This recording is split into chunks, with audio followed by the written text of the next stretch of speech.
Em 1767, o rei Carlos III da Espanha expulsou os jesuítas do Chile, temendo que os jesuítas lhe roubassem o reino. E dentre os jesuítas expulsos estava um padre de origem judaica, o padre Manuel Lacunza, o qual foi para a Itália em 1768 e publicou na Espanha, em 1811, o livro A Vinda do Messias em Glória e Majestade.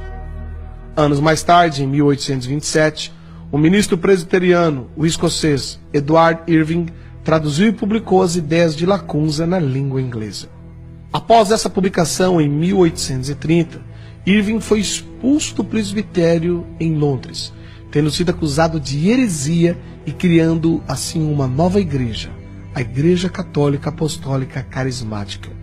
Irving tinha como membro de sua igreja Margaret MacDonald, uma jovem neófita de apenas 15 anos de idade, a qual, depois de tanto ouvir os discursos de Lacunza e de Irving, teve diversos sonhos, nos quais se diziam que Jesus voltaria em 2 vezes, depois haveria um milênio e não haveria tribulação para o povo de Deus, como os cristãos atuais diziam.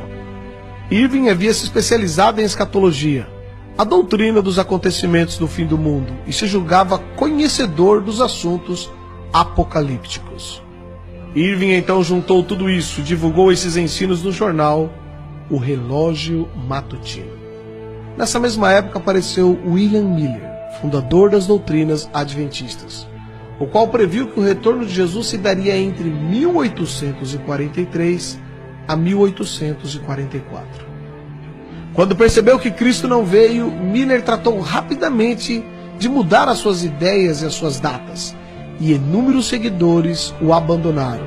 Porém, um grupo permaneceu e fundaram assim a Igreja Adventista do Sétimo Dia. Tempos depois, em 1859, um maçom, John Nelson Darby, estudante de direito, pregador anglo-irlandês, organizou as ideias do padre jesuíta Lacunza, de Irving, de Margaret MacDonald.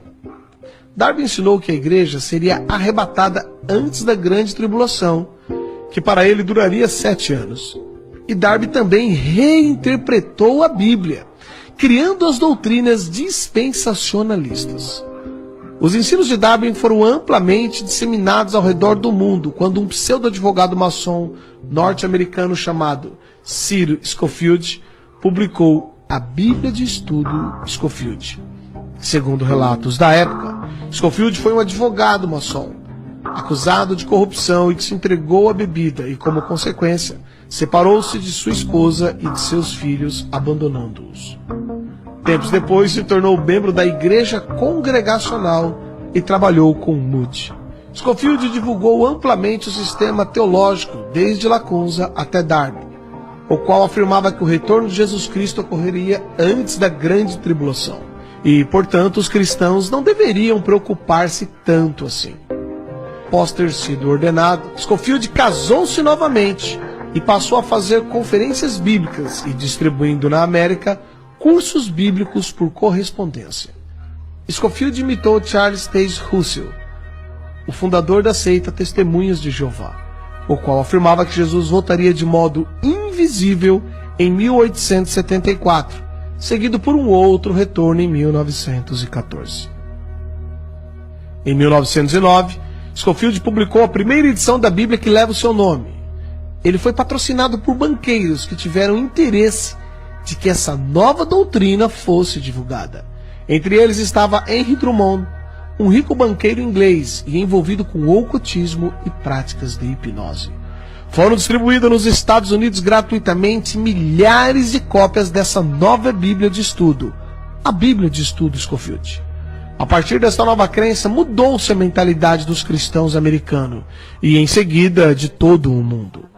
A maior parte dos cristãos passaram a crer que não mais passarão pela grande tribulação, e se não forem arrebatados na primeira vinda de Cristo, poderão ser na segunda vinda.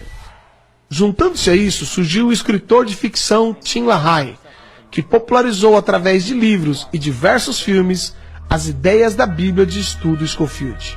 E Tim LaHaye lançou também a sua própria Bíblia, a Bíblia de Estudos Tim LaHaye.